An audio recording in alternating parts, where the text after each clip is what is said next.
ముందు అసలు Shekhar master, Johnny master యుగోలు గొడవకు కారణమా? వాళ్ళిద్దరి మధ్య ఉండే యుగోలే ఇంత పెద్ద గొడవకు కారణమైందా? అసలు వాళ్ళిద్దరి మధ్య గొడవ ఉందా?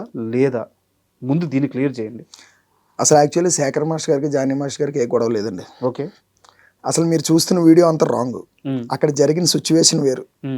అది అరుపులు మాత్రం అరుచుకోవడం కన్ఫర్మ్డ్. ఆ అరుపులు మాత్రం గొడవ కాదు.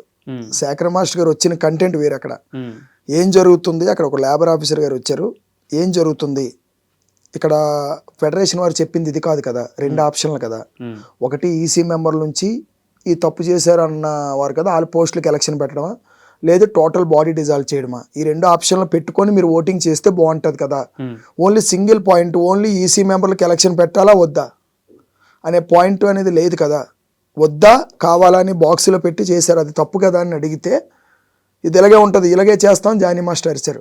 జానీ మాస్టర్తో ఎందుకు ఉంటుంది అలాగా, దేనికి ఉంటుంది, అది నీకేం రైట్స్ ఉన్నాయి, నేను మాట్లాడుతున్న లేబర్ ఆఫీసర్తో, నువ్వు దూరకు అనుభూతికి ఒక డాన్సర్ వచ్చి ఏం చేస్తారు దూరుతాం ఏం అనేటట్టు మాట్లాడితే ఆ డాన్సర్ మీద కోపంతో వెళ్ళాడు జానీ మాస్టర్ కాదు, శేఖర్ మాస్టర్ గారు. నువ్వెవరు, ఒక డాన్సర్వి, ఒక మాస్టర్ రెస్పోకుండా ఏ మాట్లాడుతున్నావు అనే దాని మీద సీరియస్ అయ్యారు. జానీ మాస్టర్ మనిషి జానీ మాస్టర్ తొత్తు ఒక మాట అన్నాడు.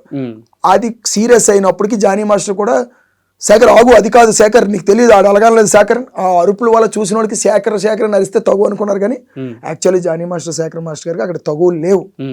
ఈ అరుపుల వల్ల మనకు తగుల్లా కనిపించాయి. అది సిచ్యువేషన్, జరిగిన సంఘటన అది. ఇక్కడ Jani master group, Sekhar master group అని ఉండదు, మొత్తం జానీ మాస్టర్ గ్రూపే అక్కడ.